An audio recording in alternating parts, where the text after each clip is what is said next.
held þessi komið með þetta nokkuð vel.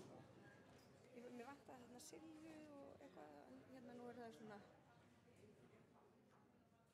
Erum við ekki bara tilbúin? Ekki allir mættir?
Á þennan sameiginlega fund borgarstjórnar Reykjavíkur og bæjarstjórnar Akureyrar. Það verulega ánægjulegt að hafa ykkur öll sömul hér. Í dag ætlum við að fjalla lýðræðismál og það verður einnig umræða umhverfis- og loftslagsmál og ræðutími manna eru 5 mínútur og 1 mínúta verður gefin fyrir andsvör og þið náið aukt sambandi við mig og biðið orðið og þið þekkið þetta eflaust öll, margir gera svona og kíkið svo á mig og ég skrá ykkur niður. En fyrsti liður á dagskrá umræða lýðræðismál og borgarstjóri hefur beðið orðið. Forseti, bæjarstjórn Akureyrar og borgarstjórn. Ég vil byrja á því að bjóða bæjarstjórn Akureyrar hjartanlega velkomna í bæinn. Eins og einhver hafði á orðið, þá vil ég færa bæjarstjórn Akureyrar sérstakar þakkir fyrir að taka akureyska veðrið með sér. Við höfum notið einróma blíðu hér í 5 daga eftir 50 cm jafnfallinn snjó á einni nóttu. Og borgin skartar sínu fegursta þó ég segi sjálfur frá.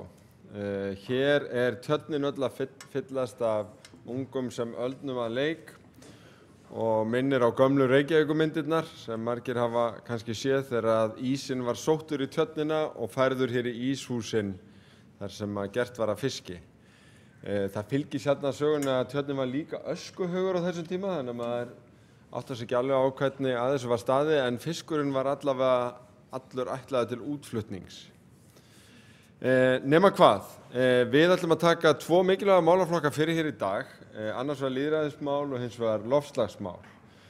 Borgin hefur á undanförnum árum og raunar áratugum verið að þróa fulltrúalýðræðið býsna mikið til þess að mæta íbúunum á vettvangi með íbúafundum, ýmsum samráðsferlum, stofnun hverfaráða, beinni kosningu einstök mál, en líka reglulegum kosningum hverfistengdar hugmyndir, þannig að núna úthlutum við tæpum hálfum milljarði af fjárfestingaráætlun á hverju ári á grundvelli hugmynda frá íbúum og kosninga þeirra milli verkefna.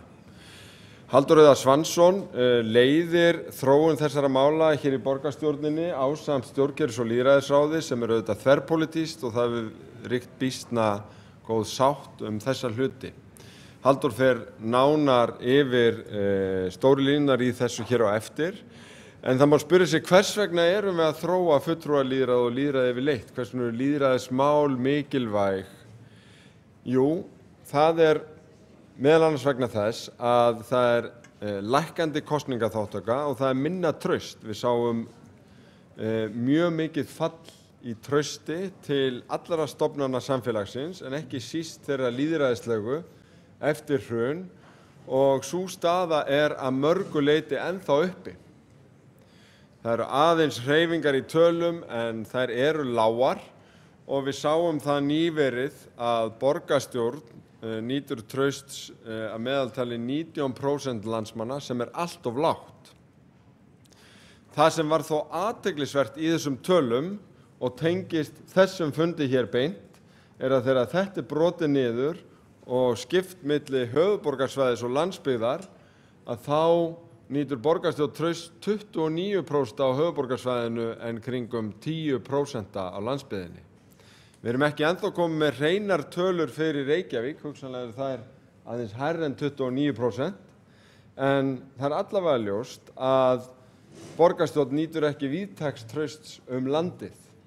Ég held að það ágæta samstarf sem tekist hafi við bæjarstjórn Akureyrar og góð og málefnaleg úrlausn þeirra álita og deilumála sem uppi eru, meðal annars flugvöllinn, gæti aukið þetta traust. Ég ber að minnsta kosti von í brjósti til þess, býð bæjarstjórn og bæjarstjórnina hjartanlega velkomin til borgarinnar og vona að þetta verði góður fundur.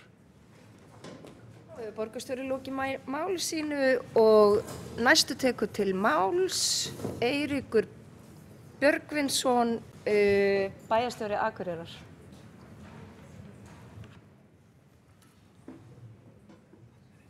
Forsetar og ágætu bæjar- og borgarfulltrúar.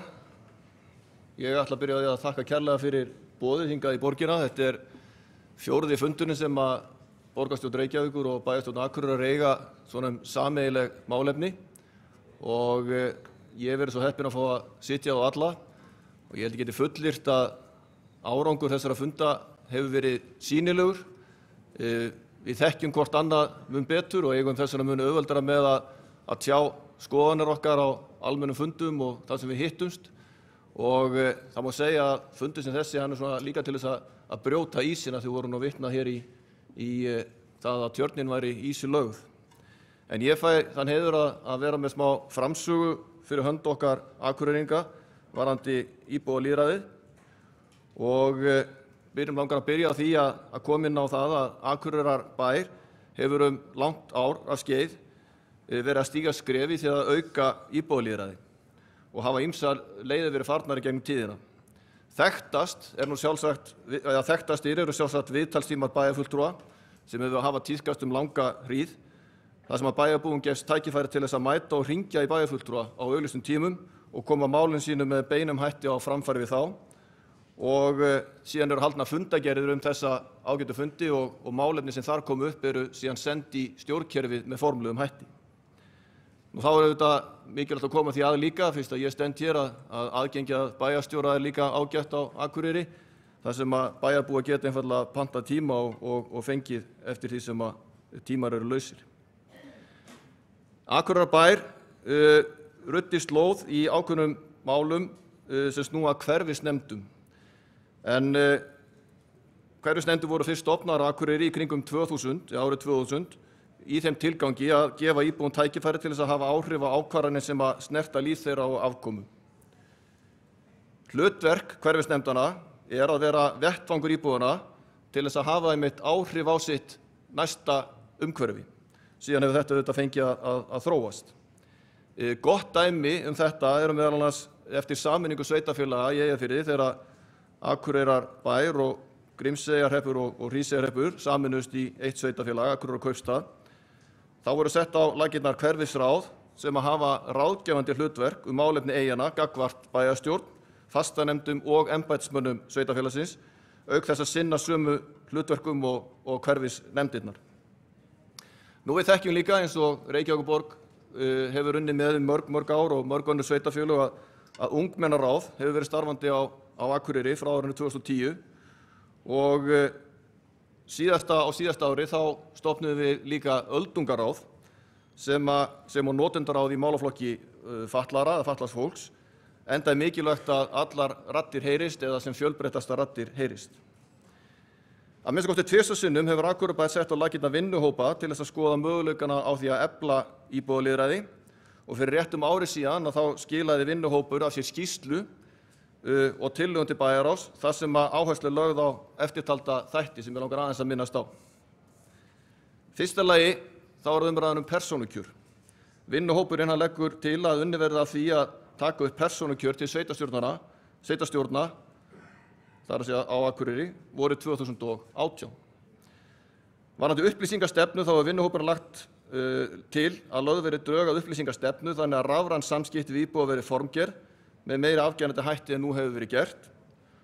Og einnig sem ég held að mörg sveitarfélög mættu taka sér til fyrirmyndar að fundargerðir mættu vera meira og betur upplýsandi fyrir borgarana eða fyrir bæjarbúa. Og síðan íbúaráðið, þar er vinnuhópurinn leggur til að hverfisnefndir verði lagðar niður í núverandi mynd og í staðinn verði valið í íbúaráð með slembiúrtaki. Og þá er verið að tala að fjölga bæjarfulltrúum, við þekkjum umræðan hér í borginni varðandi fjölgun borgarfulltrúa og síðan er það punkturinn íbúafundi en vinnuhópurinn leggur til að komið verði á íbúafundum í aðdraganda fjárhagsáætlanagerðar, þar sem menn eiga þá samráð við íbúana áður en komið er að vinnslu fjárhagsáætlunar. Þessar tillögur vinnuhópsins hafa verið til skoðunar og umræða hjá bæjarráði og bæjarstjórn, auk þess sem að fulltrúar frá meirihluta og minnihluta ásamt aðstoðarmanni bæjarstjóra hafa verið að vinna að útfærslum.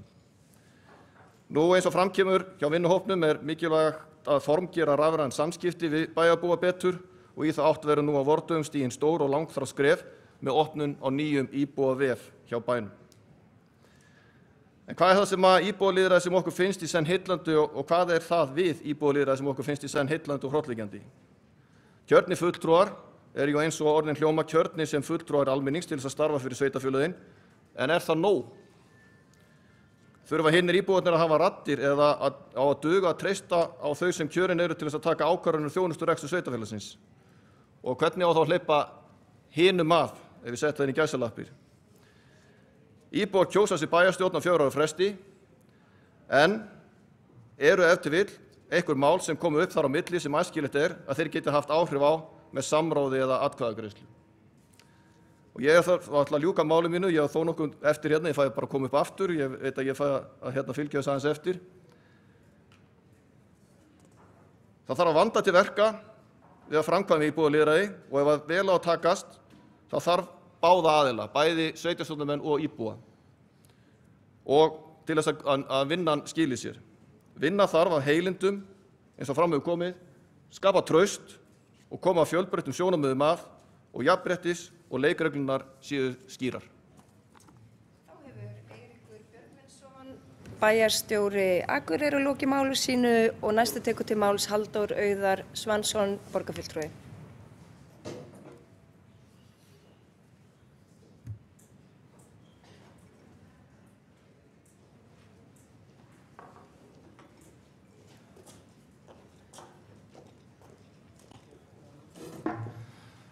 Forseti og borgarstjórn og bæjarstjórn.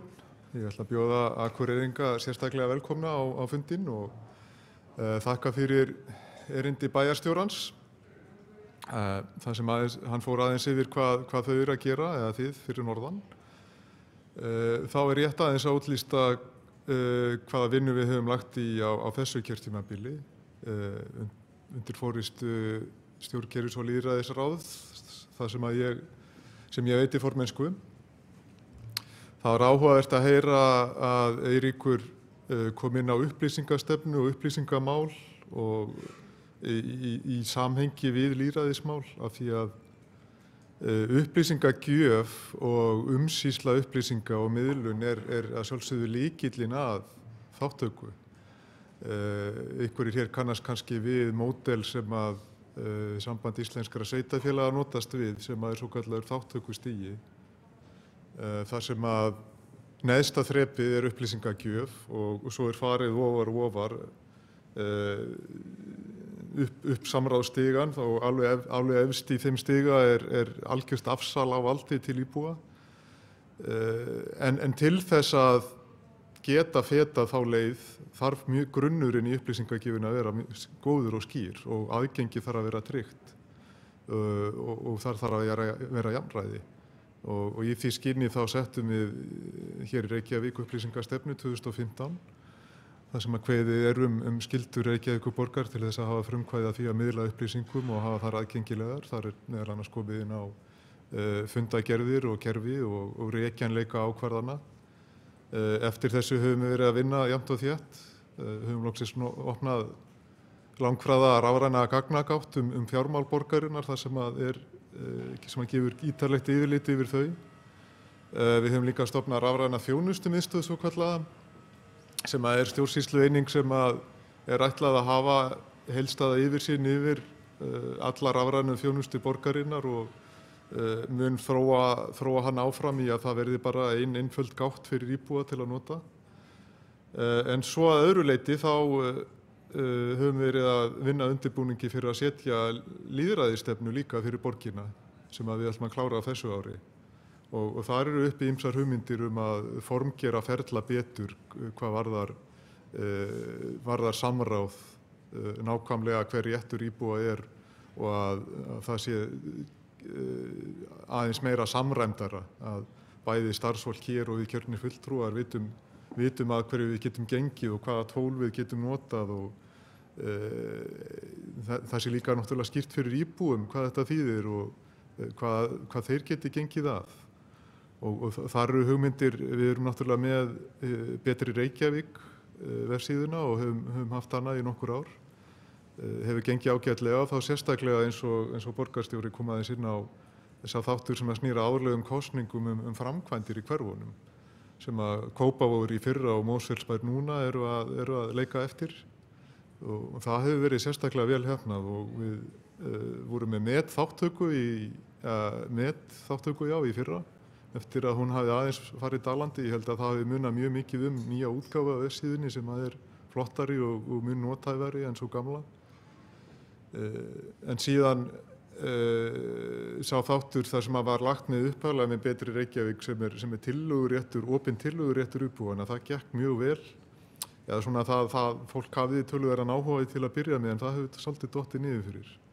Og það þyrfti að endurvekja til dæmis með því að hafa meira frumkvæði af því að setja stefnumótun og tillögugerð sem í gangi eru hér innan borgarkerfisins það út til að fá álit á því, til að tengja betur við stjórnsýsluna í borginni. Þetta ætlum við til dæmis að gera í tengslum við mótun menntastefnu borgarinnar sem verkefni sem verður klárað á þessu ári og liður í því verður að nota þessa vefsíðu Betri Reykjavík til þess að fá smá fóður í stefnuna og fá álit á því á drögunum að stefnunni. Svo er ýmislegt sem hefur verið rætt og þarf bara að kýla á að formgera eins og ein áhugaverð hugmynd er það að fólk sem leggur inn tillögur sem hljóta brautargengi sé kallað inn á fund hér og það sem að það getur rakið sitt mál og verið svolítið í samskiptum við kerfið. Þetta er náttúrulega tillöguréttur virkur í gegnum þessa vefsíðu, virkur tillöguréttur íbúa sambærilegur í raun við tillögurétt kjörinna fulltrúa og það er óvitlaust að fara eins lengra með það og gera það eins gagnmerkara. En já, þetta var knappu tími, ég kem mögulega upp á eftir ef ég hef meira að segja. Það verður Halldór Auðar Svansson borgarfulltrúi lokið máli sínu og næstu tekur til máls Skúli Þór Helgason borgarfulltrúi.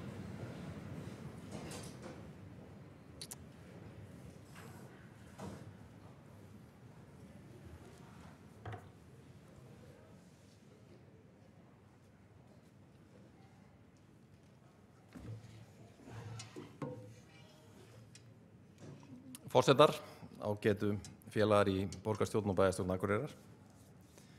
Páll Skúlason, heimspekingur og fyrrverandi háskólarektor var beðinn að skilgreina framtíðarríkið í samnefndum útvarpsþáttum á Ríkisútvarpinu fyrir einum 20 árum síðan.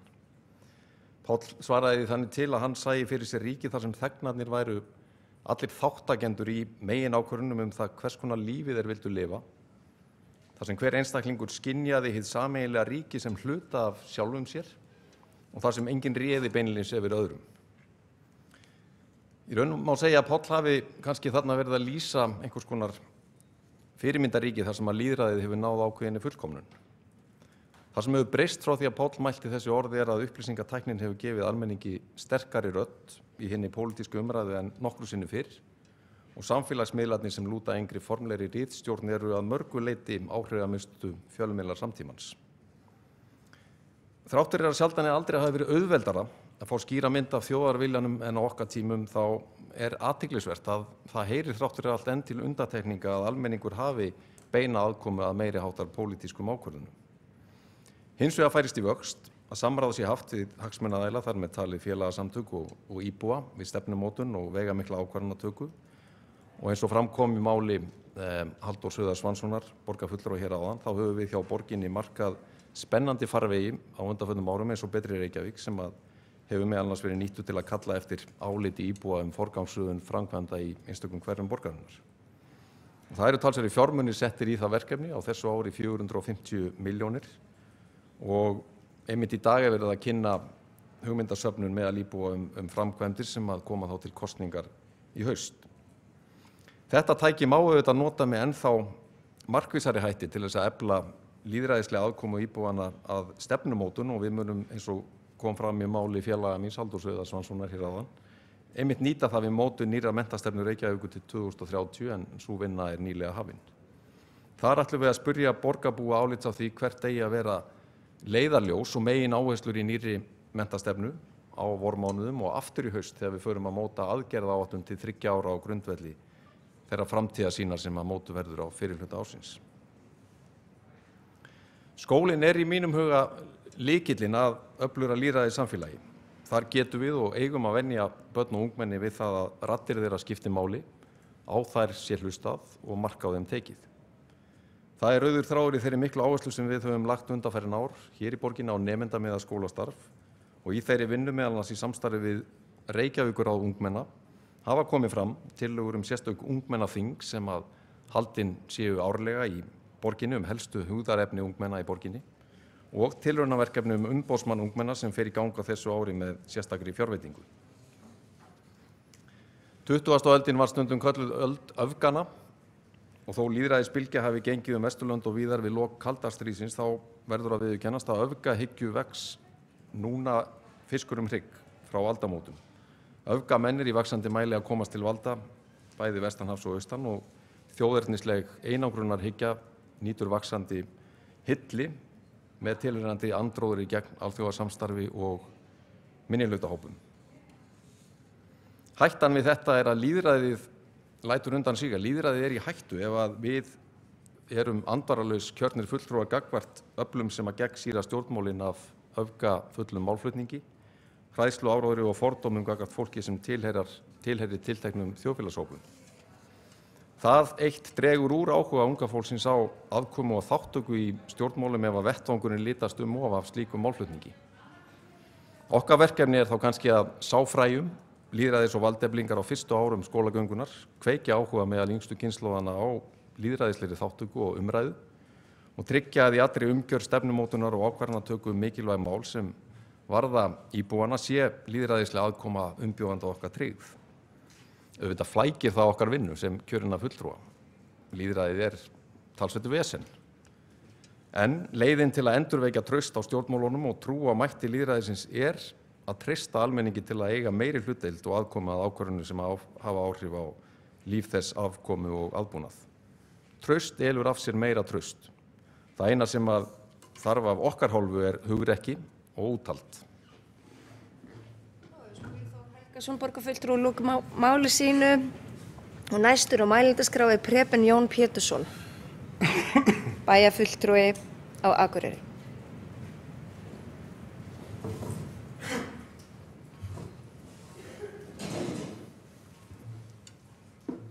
Forsetar, borgarfulltrúar og ágætu félagar bæjarfulltrúar frá Akureyri. Lýðræði já. Mér langaði að byrja á að vitna þess í Winston Churchill. Hann talaði að lýðræði væri sennilega versta stjórnarfar sem til væri. Þar til hann kynnti sér hinn. Þá var þetta sennilega afskafst. Ég velti fyrir mér oft hvort við séum raun og veru með lýðræði. Við erum með lýðræði þegar við erum að kjósa. Það er ákveðin hópi fólk sem fara að kjósa og þeir kjósa eftir sem við búin að ákveða það. En erum við með lýðræði þegar kemur að ákvarðanatöku? Mér minnist að þegar ég vann með Ellistónum 2010 í kosningum og við unnum hreina meirihluta á Akureyri með 45% atkvæða bæjarbúa. Þetta var veisla. Við fengum öll embættin. Allar helstu stöður í bænum voru okkar. Ég fór inn og vildi gjarnan bara vinna með því ég hafði hugað því að vilja breyta stjórnmálum. Opna betur fyrir lýðræði, opna betur fyrir ákvarðanatöku. En það er nú haft þannig að þegar það kemur að kjötkötlunum, þá vilja menn helst hafa það sem mest hjá sér. Og ekki nóg með það að ellist inn og þá, frábært fólk, því allt mínu vinnir. Við vorum með ákveðið svona kerfi á innan okkar aða líka, þar sem við hittust öll, formenn allra nefnda og bæjarfulltrúar, við ræddum málin og svo var atkvæðagreiðsla þar. Hvernig við ætlum að fara með ákveðið mál. Það gat farið svona 60-40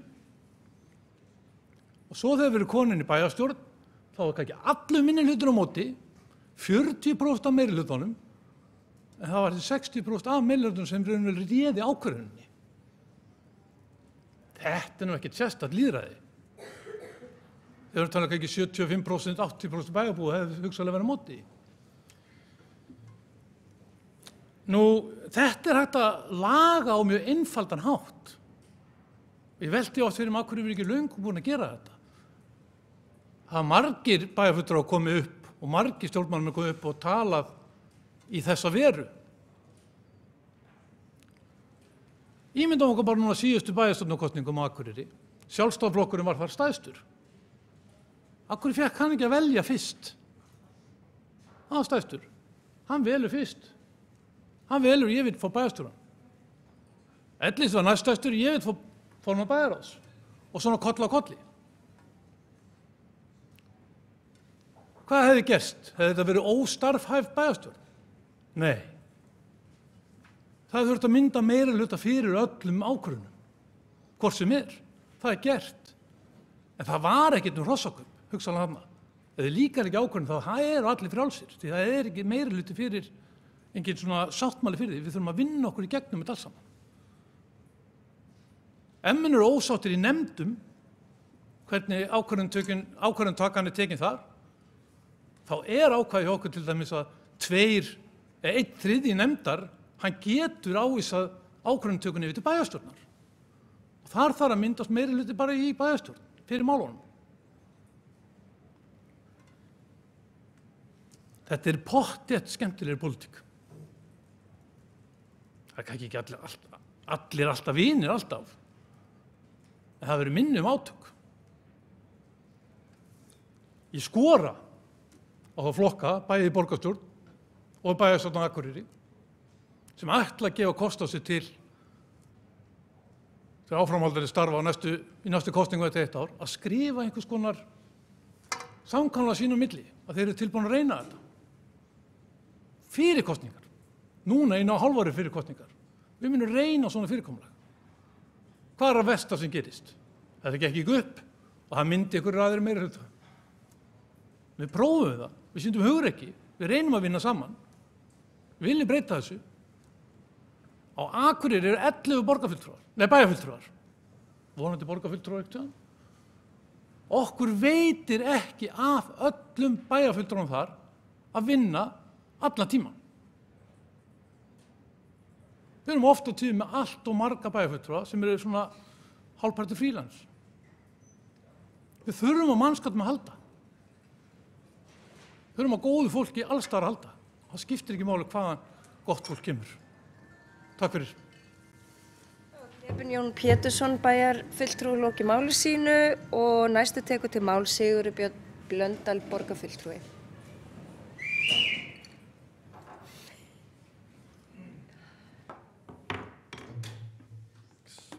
Já, forsetar og bæjarfulltrúar frá Akureyri og borgarfulltrúar. Tek nú undir með kollega mínum að það er ánægjulegt að sjá ykkur hér á þessum fundi, öll, ekki bara akureyringana, líka heimamenn. Mér finnst þetta mjög virðingarverð tilraun sem við erum búin að gera núna og þetta í 4. skipti að tengja þessi lykil sveitarfélög á Íslandi saman með þessum hætti og margt sem margskyns áskorunarnir sem við glímum við áþekkar þó að stærðarmunurinn sé nokkur og það var svona kannski eins konar freudísk hvað heitir það þegar maður hrasar hjá Preben bæjarfulltrúa að tala borgarfulltrúa Akureyri, auðvitað á Akureyri að vera borg og við höfum nú hvatt ykkur til að sækja þá stöðu og taka ykkur þá stöðu og ég held að þetta að gera það sem fyrst. Það er miklu skemmtilega að hafa 2 borgir en eina á landinu. Akureyri er algjörlega sjálfgefin borg og takk Elsa fyrir að flauta. En sko það þessi lýðræðismál, þetta mér finnst þetta mjög athyglisvert það sem að Preben Pétursson bæjarfulltrúi bar hér á borð fyrir okkur þessa samvinnu og það þessi spurning hvort að við getum bætt einhvern veginn, hvort við getum unnið með öðrum hætti en við gerum í dag.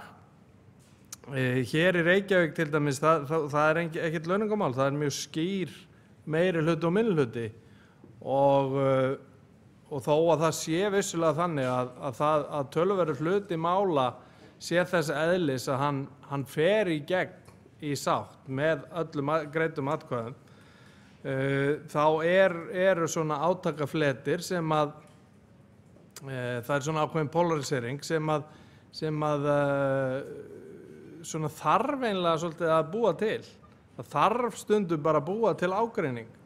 Stundum það bara minnihlutanum, kannski telur minnihlutanum það bara sér í hag að búa til ágreining við meirihlutan og öfugt.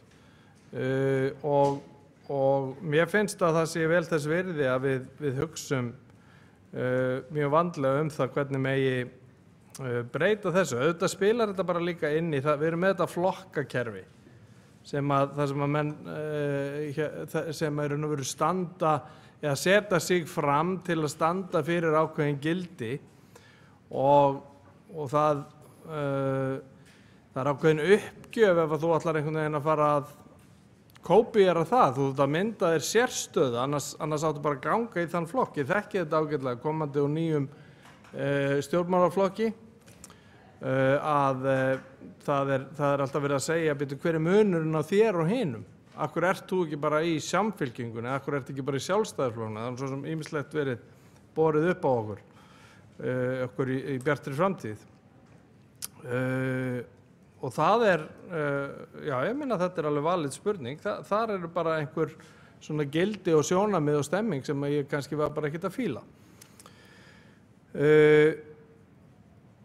Varðandi íbúðalýðræðið þá þetta auðvitað svolítið spurningin hver eftirspurnin, hversu mikið vill íbúinn þurfa að vasast í svona,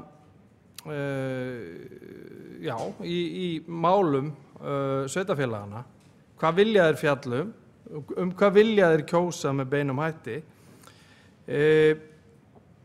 vilja þeir fjalla fyrst og fremst sitt nærumhverfi eða einhver svona meiri háttar stefnumótandi mál. Og þá spurning fulltrúalýðræðið ekki það system sem við höfum búið til þess að í raun og veru kjósa meiri háttar stefnumótandi mál.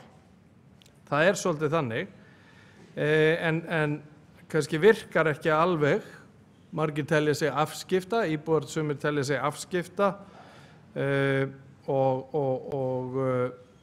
þá kemur upp spurningin, eigum við að vera fulltrúar ákveðina hópa eða eigum við fyrst og fremst að vera hugsa heildina, eigum að færa meiri völd til einhverja hverfisráða til dæmis, búa til einhverja svoleiðis einingar, er það ekki bara svona eins og kjördæmapott? Ég veit það ekki, þetta eru snúna spurningar. Svo líka bara í þessu fulltrúalýðræðismáli þá það þetta þannig að vægi atkvæða mjög misskipt. Það ekki bara hér á Íslandi, ég menna það nýjasta dæmi auðvitað Bandaríkin, það sem að sitjandi forseti tapaði með rúmlega 2 milljónum atkvæða og ræður þá öllu. Það pínlítið skrítið, vissulega.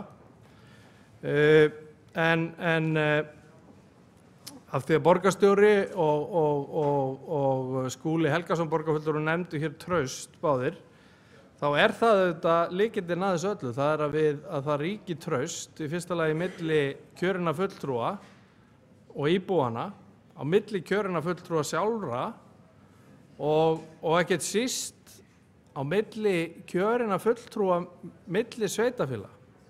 Ég held til dæmis að Akureyringar og Reykvíkingar, það að segja borgar- og bæjarfulltrúar, séu svona meira og minna sammála allt nema eitt mál og það heitir flugvöllur. Og ef hann væri ekki til staðar þá værum við hérna bara alveg rosalega jolly alla daga. En út af einu máli þá allt einhvern veginn upp í loft og rosa svona togstreita. Þetta mjög þetta umhugsunarvert. En hér mínum tíma lokið og þakka fyrir, það gríðarlega ánægilegt að horfa hér yfir salinn. Þið eru fallegt fólk. Þá hefur Sigurður Björn Blöndal borgarfulltrúi lokið máli sínu og næstu tekur til máls Guðmundur Björn Guðmundsson, bæjarfulltrúi.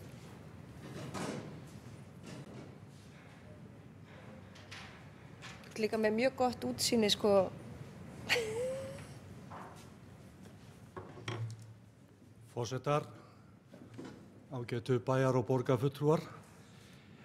Ég vil byrja á því að þakka fyrir að fá að koma hérna í pontu. Ég líkt og Eiríkur hef verið það gæfanotandi að taka þátt í öllum þessum sameiginlegu fundum sem að borgar- og bæjarstjórn hefa átt og ég lýsi bara mikil ánægju með þá fundi. Við erum að koma saman og ræða málin og við getum lært mikið af hvort öðru.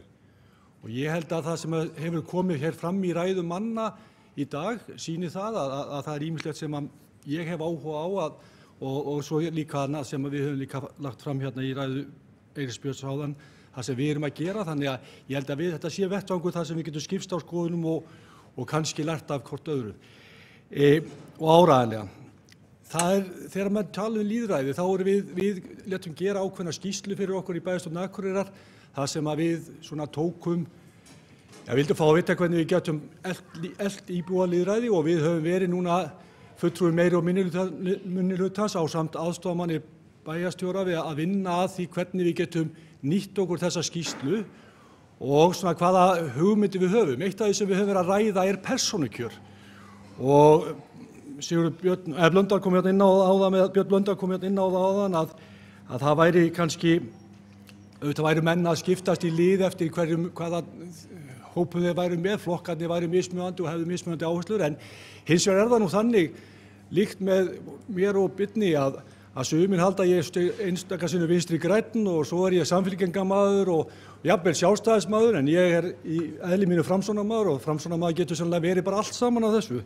En það líka spurning sem hefur verið velt fyrir sér, það svona hver eftirspurning eftir því að fá að taka þátt í lýðræði.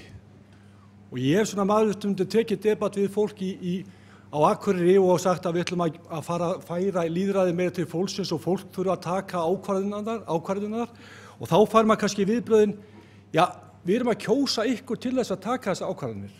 Akkur eigum við að fara að koma að því aftur. Og þetta eitthvað sem að held að það þurfa að breyta svolítið hjá okkur, við þurfum að kenna fólki lýðræði. Vegna þess að fólk kýs á 4 ára fresti og svo bara meirihluti fólks algjörlega með kannski afskiptur og tekur ekki þátt. Og eitt af því sem maður hefur pínulítið áhyggjur af þegar við förum á stað með að auka og efla þátttöku lýðræði, að það sé alltaf sama fólki sem takir þátt. Og hvernig ætlum við að nálgast á þennan þögla meirihluta sem er óvirkur ef við ætlum að fara að efla í lýðræði. Þannig ég held að þetta sé spurningar sem við verðum að velta fyrir okkur. Bæjarfulltrúi Preben kom hérna inn á það varðandi möguleika á því hvernig við gætum skipta á milli okkar embættum og það virðist vera svona tilhneiging þegar maður í minnihluta. Ég talaði svona svipað eins og Preben á síðasta kjörtímabili. Ég taldi mikilvægt að við getum gert þetta með öðrum hætti. Það þó einhvern veginn þannig að þetta að mynda svona meiri og minni hluti og þetta pínlítið erfitt í framkvæmd en ég held að þetta sé allt samt alveg vel þess virði að skoða þetta. Ég held samt sem áður að það verður ekkert framboð sem sé tilbúið að búa til eitthvað svona samkomulag fyrir kosningar. Ég tók eftir því fyrir síðustu alþingiskosningar að menn reyndu að gera svona samkomulag, það fór ekki vel, það var að vissum önnur efni, þannig ég ekkert vissum að það sé eitthvað, en ég held á Akureyri er það þannig að við höfum verið dálítið svona 11-0 bæjarstjórn. Við erum sammála í flestum hlutum og þetta góð samvinna, en auðvitað má alltaf breyta og horfa til nýrra leiða. En ég vil bara enn og aftur kannski þakka fyrir að fá að taka þátt í þessum umræðum. Ég held að þetta verði góður fundur hérna eftir og það margir eftir að koma hér í pontu og við höfum að taka fyrir annað mál. En fyrst og fremst bara, ég segi kannski bara eins og Björn sagði hérna áðan, þetta fallegur hópur að horfa yfir og það gaman að standa inn í pontu og ég skora á bæjar- og borgarfulltrúa að koma hér og taka til máls. Takk. Þá hefur Guðmundur B. Guðmundsson bæjarfulltrúi lokið máli sínu. Rétt skilið hjá mér að Preben vildi koma upp í andsvör við ræðu bæjarfulltrúans? Nei. Herði, þá næst tekur til máls þá Sóley Björk Stefánsdóttir bæjarfulltrúi.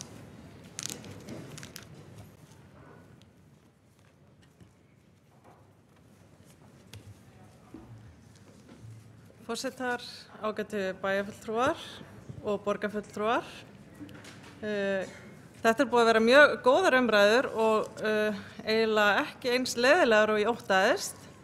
Þannig að vel gert hjá ykkur sem hafa komið. Það margt af því sem hefur verið sagt hérna sem ég ætlaði að segja, þannig að ég þurfti að finna upp einhverju nýju að segja, en ég ætla bara að segja rosa hratt það sem þið eru búin að segja fyrir mig. Það þetta með traustið og að það virkar í báðar áttir og hugrekkið sem við pólitíski fulltrúar þurfum að hafa til þess að treysta fólki og það sem mér finnst mest pirrandi við þessar lýðræðispælingar og umræðallar að það er svo rosalega mikið verið að ganga út frá því hvað fólk vilji og vilji ekki og hafi áhuga og hafi ekki á, en svo gerum við ekki tilraunirnar, við prófum þetta ekki. Það er eins og við séum svo hrædd við að þetta mistakist, ég meina það gerist ekkert ef við prófum ekki og erum ekki tilbúin til að gera mistök. Og mér til dæmis óttinn við að birta upplýsingar af því að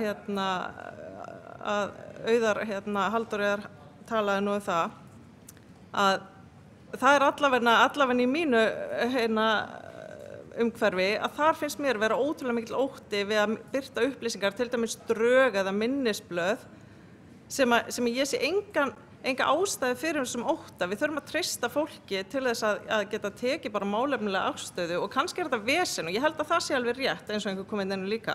Þetta er vesen og ég segi bara meira vesen. Það er bara það sem við viljum. Og það er eitt sem að ég var á Heimspeki kaffihúsi daginn og þar sagði Sigurður Kristinsson heimspekingur, hann fullyrti það að ákvarðanir væru ekki réttmætar í hugum fólks fyrir en það skilur ákvaða rökum þær byggja. En það er það sem við erum að halda frá fólki. Við erum að halda frá fólki þessum upplýsingum, þessum rökum og þessu hverju við byggjum okkar ákvarðanir. Þannig að það er ekkert skrítið að traustið sé ekki til staðar. Ég veit ekki hvort að ég hef tíma til að segja ykkur frá að en ég byrja nú bara á því og Líf verður það bara að stoppa mig, henda mér á pontu.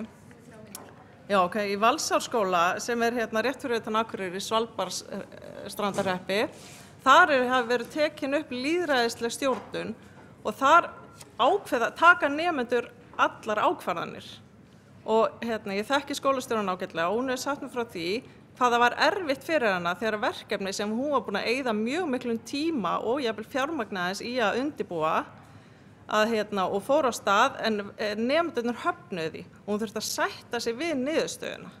Og það er svo erfitt þegar maður er vanur því að stjórna, maður til þess að vera stjórnandi og þetta er einhvern veginn hlutverki manns, að það er mjög erfitt að sætta sig við það ef ákvarðanir manns og verkefni sem maður setur á stað eru bara slegin af. En þetta er líka þetta er samt það sem við verðum að þora að gera, við verðum að sætta okkur við að lýðræði kemur ekkert endilega alltaf niður á þá niðurstöðu sem við sjálf óskum okkur helst, hvert fyrir sig. Og svo með það sem að Preben var að tala þetta meirihluti versus minnihluti, það myndast alltaf meirihluti, hann er bara ekki fyrirfram myndaður. Fólk myndar sínar eigin skoðanir og þannig verður til meirihluti. Þannig að og þá tryggjum við meirihluta í raun og veru á bakvið hérna ákvarðanirnar. Og mér finnst það ótrúlega mikilvægt frekar heldur en þessi blokkamyndun sem við þekkjum svo vel. Og svo það þetta með hvort að hérna, fólk vill taka þátt eða ekki.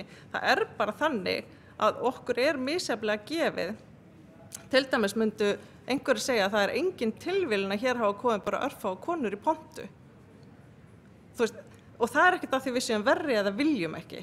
Það bara af því við erum einhvern veginn öðru sér stemmdar, það eitthvað annað. Og það þarf bara að sækja, og það eins og Halldór Auðar sagði frá lýðræðisstiganum, að þá líka annað módel sem gengur út á það að finna hópinn sem ákvarðanirnar snerta mest, en ólíklegastur til þess að láta skoðanir sinni ljós. Það fólkið sem við þurfum að hafa fyrir því að sækja skoðanirnar til. Þannig að þetta rosa mikið vesen, en ég held að þetta sé skemmtilegt, en eins og hér hefur sagt áður, það þarf auðvitað hugrekki til og við þurfum að þora að prófa, við þurfum að þora að mistakast. Það það sem við verðum eiginlega mest af öllu að því fleiri mistök sem við gerum, því fleira höfum við líka prófað og vonandi líka fleira gert rétt. Takk fyrir. Já, þá hefur Sóley Björk Stefánsdóttir bæjarfulltrúi lokið máli sínu og næstu tekur til máls Gunnar Gíslason bæjarfulltrúi.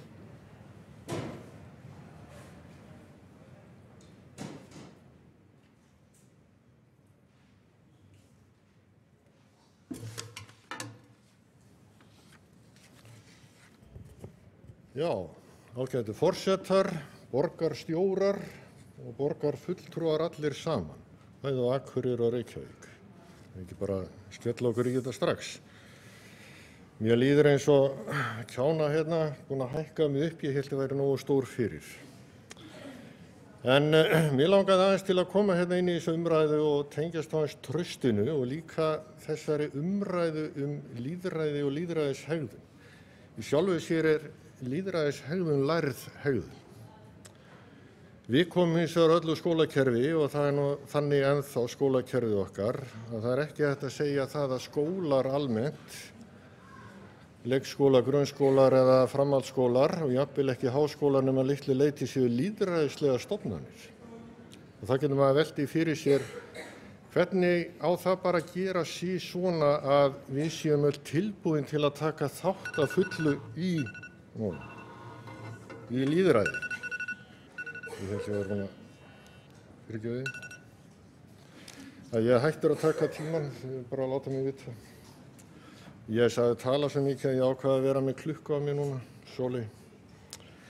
Hérna, að það náttúrulega við verðum á einhvern nátt að taka, gefa okkur tíma til þess að velta því fyrir okkur hvernig við ætlum að koma íbúalýðræðin á þannig að fólk sé tilbúið til að taka þátt. Það eru flestir bara með nóg á sinni könnu fyrir.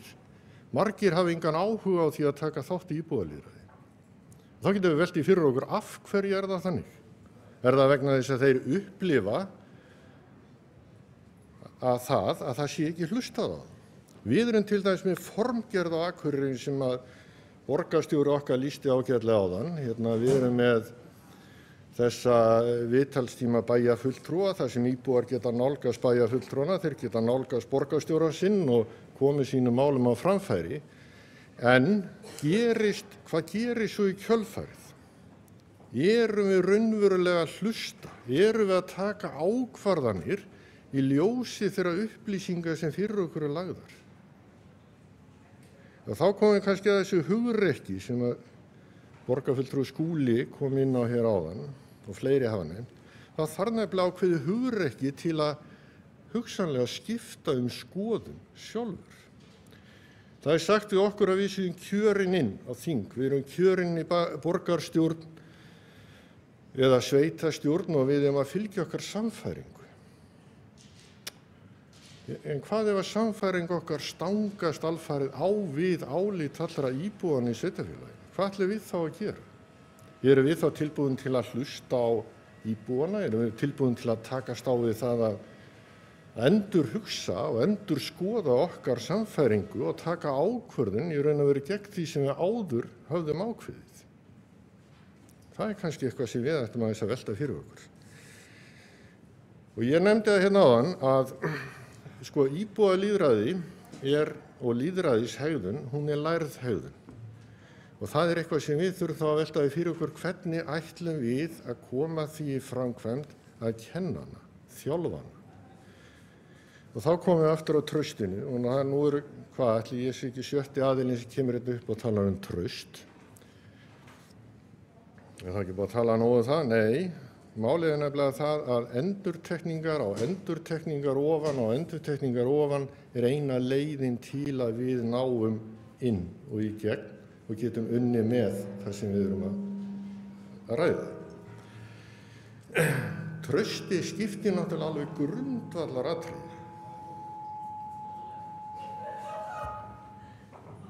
Svona,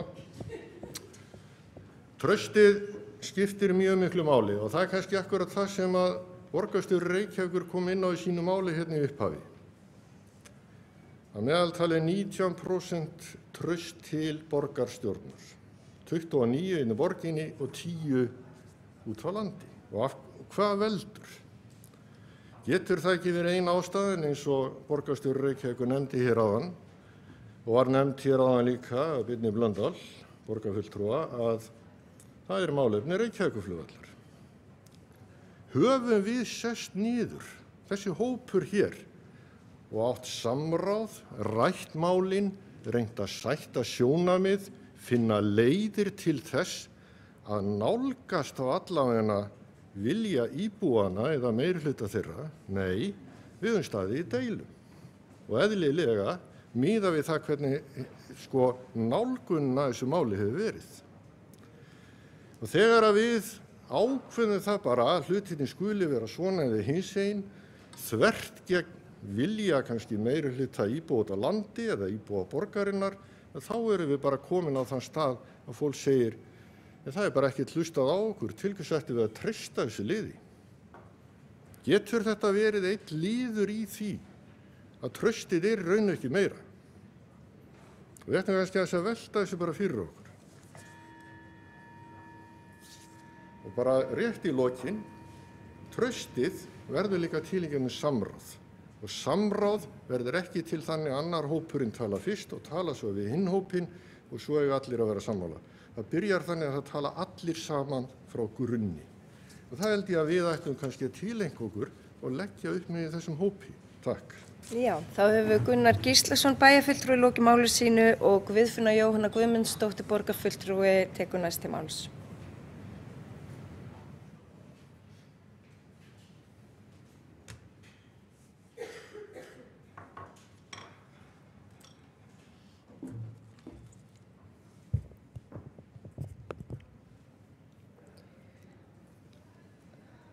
Forsetar, bæjar og borgarfulltrúar, hvaða mál skyldi það nú vera sem svo skemmtilega vill til að varðar akkúrat þessi 3 mál sem á dagskrá hér í dag, það að segja lýðræðismál, umhverfismál og loftslagsmál, sem okkur í Framsókn og flugvallavinnu sérstaklega hugleikið, það auðvitað flugvöllurinn í Reykjavík. Hér talað lýðræði. Það hefur ekki verið mikið lýðræðisást í svokölluðu flugvallamáli. Það sem að flestar kannanir hafa sýnt það að viljum 80% landsmanna sé sá að halda flugvöllunum í Reykjavík og á Reykjavíkurflugvelli í Vatnsmýrinni. Það voru 70.000 Íslendingar sem skrifuðu undir að þeir vildu hafa flugvöllin þar áfram. Það var fyrir 1,5 ári síðan þar sem að kannað hvað væru margir sem vildu halda svokallagri neyðarbraut opinni og það voru tæplega 80%. Þannig að við getum talað lýðræði hér og skreytt okkur, en raunveruleikinn annar. Og þegar ég hlustaði á hana kollega mína í meirihlutanum í borgarstjórn, þá fannst mér eins og ég væri stödd einhvers staðar annars staðar heldur en á fundi hér. Vegna þess að viðhorfið þessa svokölluðu lýðræðisást meirihlutans í borginni, ég hef ekki orðið vör við hana. Til þess að lýðræðis geti verið gætt að þá þurfi auðvitað aðgangur borgaranna að upplýsingum að vera góðar og gagnsæi. Það ekki þannig í Reykjavík. Það tekur margar vikur oft fyrir borgarfulltrúa í minnihlutanum að fá upplýsingar málefni. Hverfiskosningin, það eru fáir sem taka þátt í því, betri hverfi, og hvað aðalega verið að kjósa um? Jú, það er verið að kjósa um það sem er vanrækt í viðhaldinu í Reykjavík og í öryggismálum. Og eitthvað sem varðar hreinsun borgarinnar. Bæta við ruslafötum, lagfæra gangstéttar, lagfæra hjólreiðastíga, lagfæra leikvelli, bæta lýsingu og svo framvegis. Það eru einstaka sinnum sem er eitthvað svona nýbreytni, eitthvað skemmtilegt fyrir íbúana, eitthvað svona sem að bætir í rauninni hverfisandan, því þetta er meira og minna allt viðhaldsverkefni. En ég sakna þess í dag að kannski stærsta málið sem varðar akkúrat Reykjavík og Akureyri þetta flugvallarmálið, að það skyldi ekki vera sett á dagskrá hér í dag, kannski vegna þess að það eru mismunandi skoðanir innan flokkana sem í Reykjavík og Akureyri, en eins og ég sagði í upphafi að það er svo skemmtilega vill til að flugvöllurinn, hann á við varðandi öll þessi 3 málefni. Þannig að ég ætla að ræða síðan flugvöllinn aftur og eftir undir umhverfis- og loftslagsmálunum.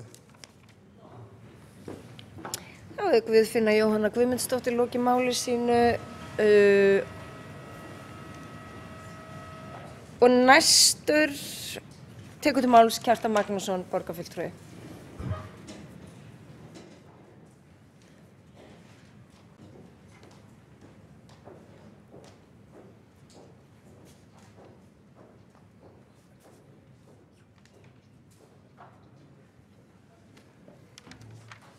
Forseti, góðir borgarfulltrúar, ég vil taka undir það sem aðrir hafa nefnt hér að bjóða Akureyringa velkomna til Reykjavíkur og alltaf gaman að eiga slíkan fund.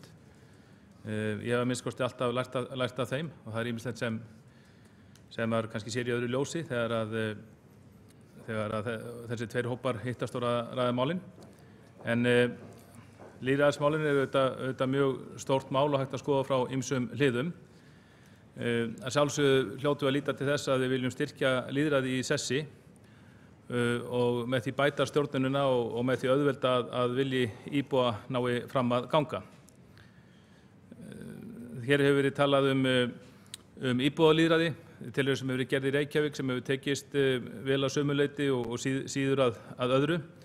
Eins og var nefnt að íbúum finnst, það er ekki mikil þáttaka, íbúum finnst kannski þeir ekki vera að kjósa atriði sem skipti miklu máli eða atriði sem í borgin eiga að sjá samt. Það hefur líka helst þegar að tala um stór mál að fólk vilji, það lítur svo á að þessi fulltrúalýðræði gildi, það hafi fólk á launum við það að taka ákvarðanir fyrir sig og setja sig inn í málin sem það getur kannski ekki í amstri dagsins. Það hefur verið rætt hér í borgarstjórn, við höfum velt því fyrir okkur, hvernig getum við bætt þjónustu okkar við almenning og hvernig getum við bætt starfsemi borgarstjórnar. Það liggur fyrir það að fjölga borgarfulltrúum úr 15 í 23 eða 53% í næstu kosningum. Ég er ekki sannfærður að mikið í rauninni breytist við það til batnaðar. Það er ekkert, ef við tökum bara borgarfulltrúa miðað við fjölda umbjóðenda, þá er þetta bara svipað og víða erlendis, til dæmis í höfuðborgum Norðurlandana og ekkert sjálfgefið að þjónustan batni endilega þó borgarfulltrúum verið fjölga, en það er hins vegar held ég alveg ljóst að kostnaðurinn mun aukast.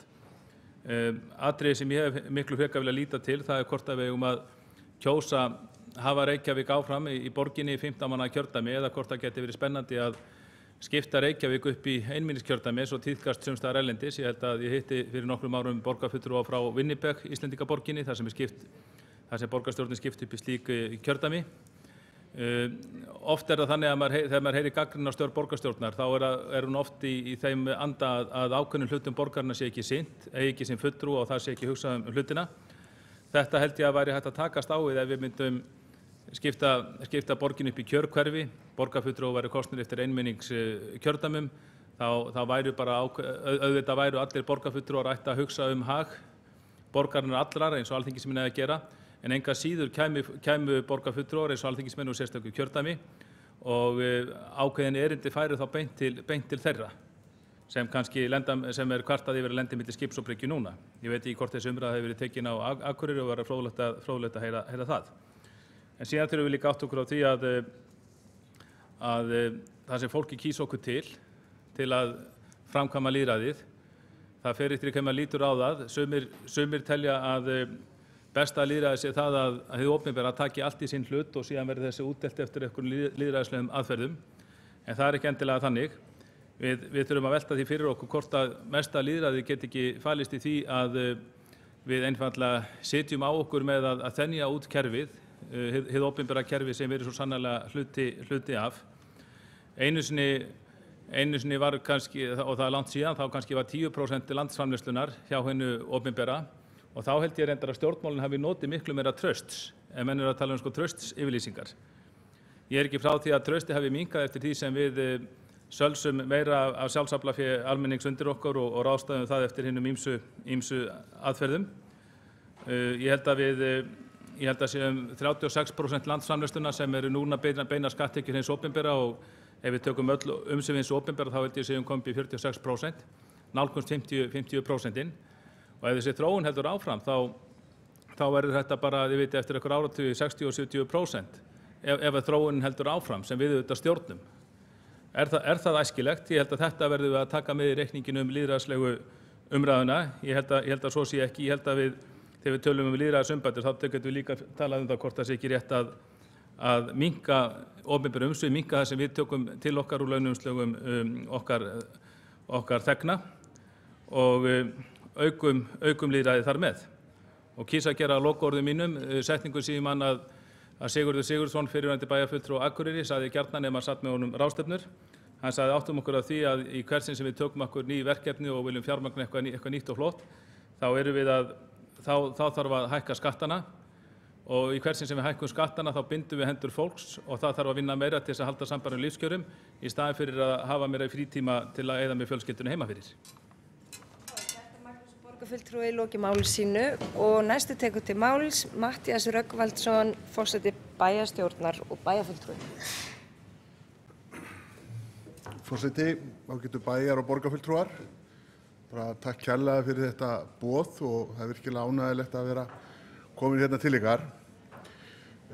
Lýðræðismálin eru mögulega, hvað ég segja, fólk upplifir það að það hafi lítil áhrif og finnst, við sjáum það bara með kosningum, það minnkar alltaf þáttakan ár eftir ár, hvort það er sveitarstjórnar eða landsstjórnarpólitíkinni en við lifum á þeim tímum þar sem við eigum möguleika að fara aðra leiðir.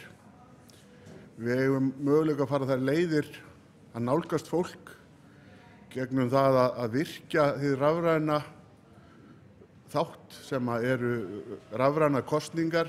Það eru flest allir kosningabærir aðilar með annaðhvort GSM-síma eða aðgang að tölvu og eiga möguleika að taka þátt í því að hafa áhrif á sitt umhverfi.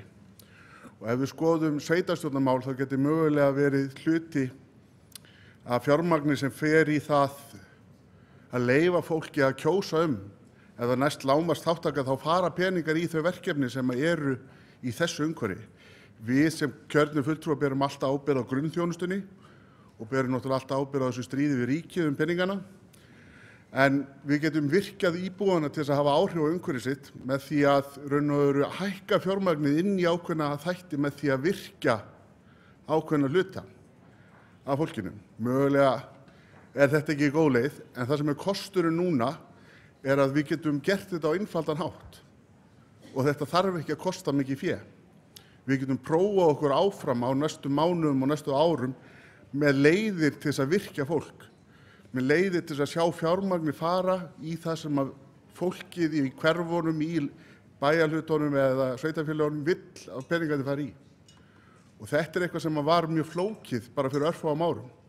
Í dag eru flestir konum með einhvers konar rafræn skilríki og það verður enn fleiri eftir einhver ár. Þannig að það eru margvíslega leiðir fyrir okkur til að ná til fólks og virkja fólk. Varðandi sveitarstjórnarmál á Akureyri þá held ég að það séu svona 100 manns sem hafa einhvern áhuga á þessu. Það er ekki mikið meira en það.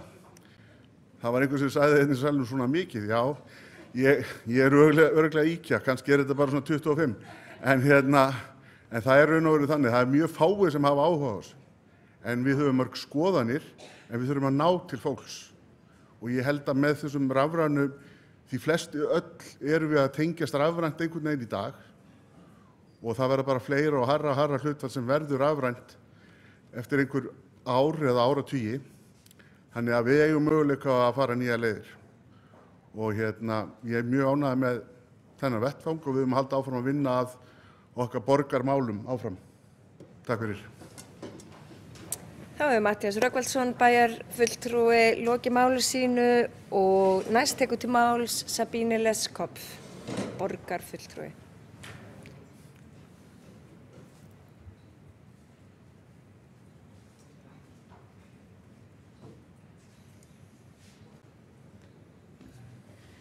Já, forsetar, bæjar- og borgarfulltrúi, gaman að vera með ykkur hér í dag. Nú erum við búin að tala töluvert okkur sjálf hér, sem er alltaf mjög spennandi, en hvað með hina, hvað með þessum þögla meirihluta eða ef ekki meirihluta, minnst okkur öllum þeim sem taka ekki þátt, það er búin að ræða svona örstutt aðeins þetta líka. Við þurfum að hafa áhyggjur af kosningaþátttöku og almennri þátttöku í okkar störfum. Í lýðræði, það er ungt fólk sem einfaldlega tala ekki sama tungumál og fylgir ekki sömu boðleiðum, en það er líka til dæmis innflytjendur sem tala náttúrulega líka önnur tungumál. Ég hef unnið mjög mikið í þessu málaflokki og það er ekkert leyndamál, ég hef rætt þetta áður og ég er tilbúin að deila það með öðrum flokkum og sveitarfélögum að langflesti innflytjendur sem ég hef talað við í kosningabaráttu, þau hefðu ekki einu sinni hugmynd að þau væru nú með kosningarétt, hvað þá að fara að kjósa. Ég hef undanfarin mánuð verið að heimsækja hverfisráðin okkar og spurt þessa hlutir. Hvar eru innflytjendur að taka þátt, hvað að gera, hvaða málefni skipta máli og svoleiðis hjá okkur, hvað kemur fólk með til ykkar, en það var fátt svör, heldur var fólk frekar að spyrja mig á móti, hei, hvernig eigum við að fara að þessu, að ná til fólks.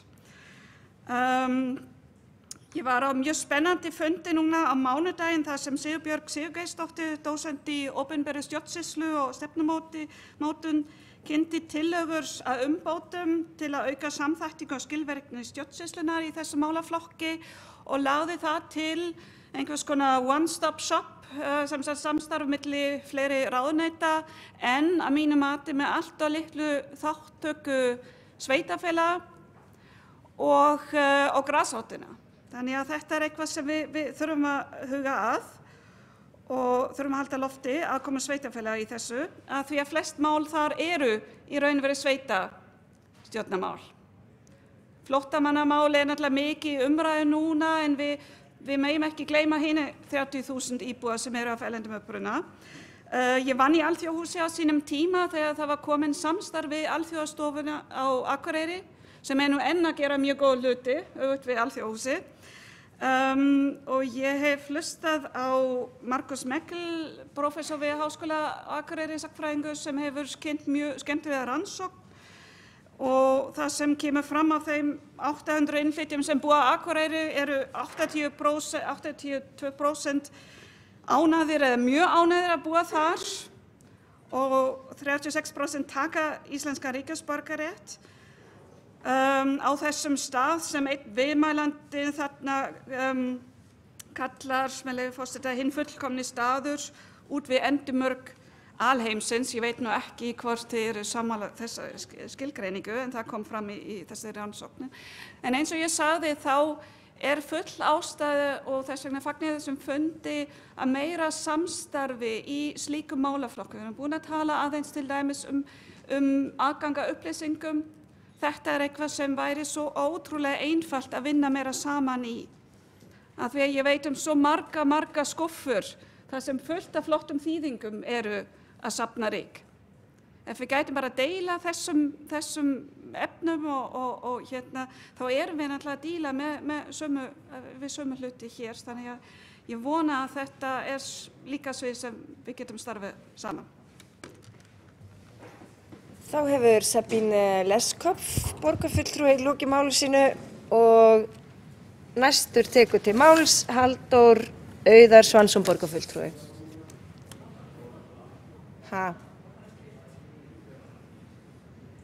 Já.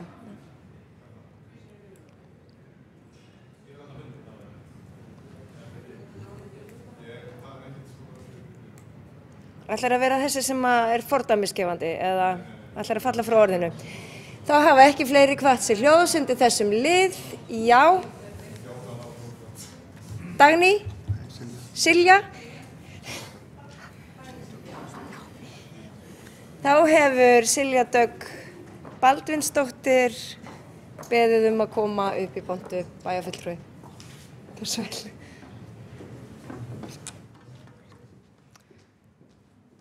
Ég er ansi vön að vera kölluð Dagný þar sem systir mín heitir Dagný, en borgarfulltrúa og ágætu bæjarfulltrúar og takk fyrir að bjóða okkur hér í dag. Virk íbúalýðræði krefst tíma, bæði kjörinna fulltrúa, embættismanna og sjálfboðaliða, en aðferðin þykir einkar hentug til að auka þátttöku almenna borgara í stefnumótun eigin samfélags. Hún eykur skilning á forgangsröðun og gagnsærri ákvarðanatöku. Er að ræða einfalda hugmynd sem byggir á beinu lýðræðisferli þar sem þegnar samfélagsins hafa beint forræði yfir opinberu fjármagni. Í þátttökunar fjárhagsáætlanagerð er tæki til að gera almenna borgara virkari í ákvarðanatöku. Reynslan víðsvegar frá hefur sýnt að það er fjölbreyttur hópur fólk sem gjarnan tekur þátt og þó oft er fólk sem ekki tekur almennt þátt í pólitísku starfi. Aðferðin er gjarnan talin eins konar verkfærakassi til að innleiða lýðræðislega stjórnunarhætti.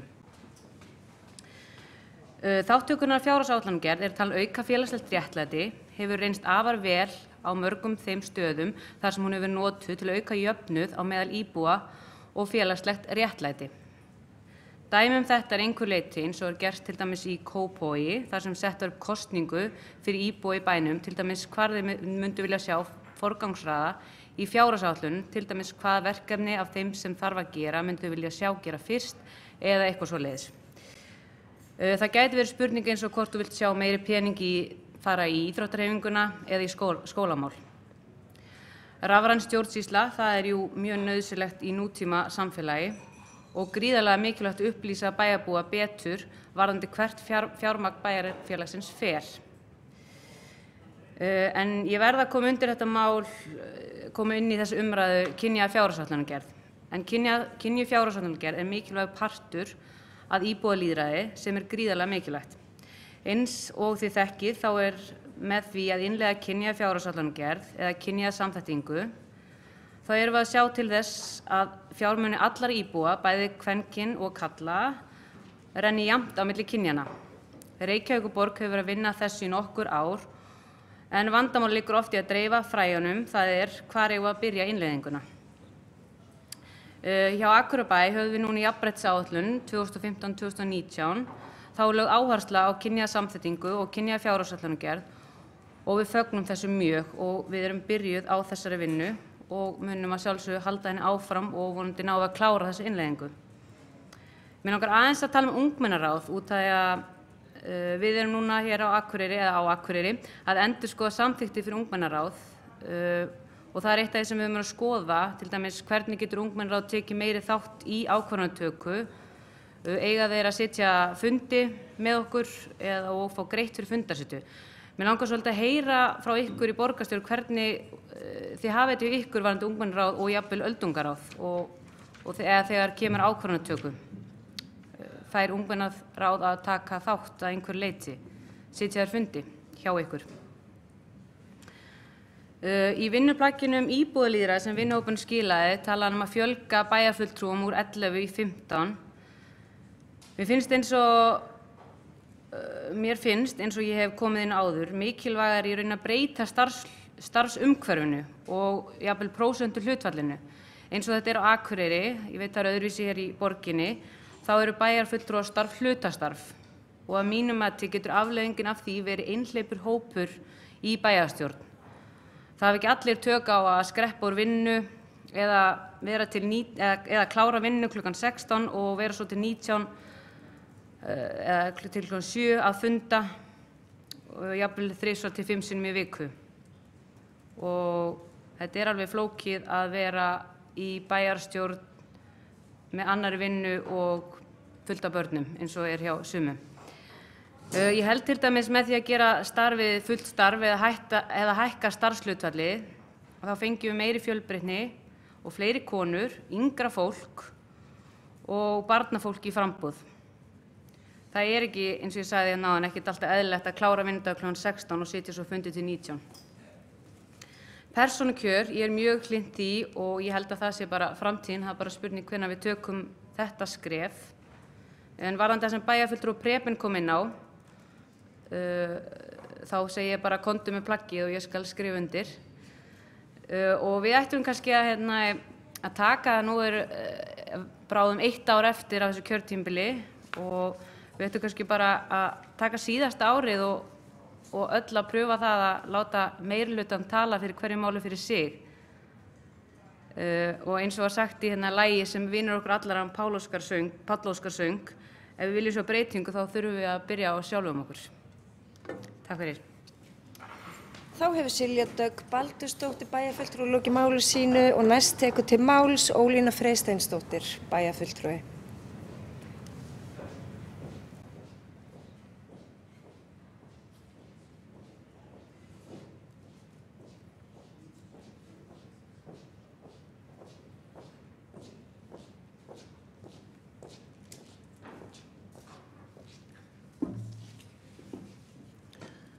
Forsetar, ágætu borgar og bæjarfulltrúar. Það má segja, og bara takk fyrir góða umræðu, og það má segja að sé visst áfall fyrir það stjórnarfar sem að nefnist lýðræði að það njóti ekki eins mikið traust eða þær stoðir sem það byggir á njóti ekki trausts. Og það búið að tala traust hérna aftur og aftur en ekki búið að ræða neitt ábyrgð og kannski hlutverk að við búa í samfélagi. Hver ábyrgð okkar? Og margir hafa nefnt börn í þessu samhengi. Við verðum að byrja þegar þau eru yngri og ég alveg sammála því. Ég held að það bara verði ekki of sjaldan sagt. Að það þarf að byrja þetta í leikskólum og grunnskólum og bera virðingu fyrir því sem að börn segja. Ég veist að flestir foreldrar hafi lent í því að krakkarnir einhvers staðar út á götu og sjá rusl og þau vilja taka það og henda því í flokkunartunnuna á allavega Akureyri og þetta hendar illa. Þetta skítust drasl og þau eru, við veitum ekkert hvað á þessu og okkur langar svona að forðast að hjálpa barninu að taka upp ruslið. Og þetta held ég að sé bara svolítið svipað. Og við þurfum að huga að minnstu einingu samfélagsins sem fjölskyldan og að hún fái þá trú að það sé lýðræði, að það sé ekki nóg að sé að hafa traust, heldur að það sé ábyrgð hvers og eins að taka þátt í samfélaginu sem það byggir á. Gaman að vera hérna með ykkur. Takk. Þá hefur Ólína Freysteinsdóttir bæjarfulltrúi lokið máli sínu ekki hafa fleiri hvatt sér hljóðs undir þessum lið og telst hún því lokið og við göngum til annars liðar á dagskrá.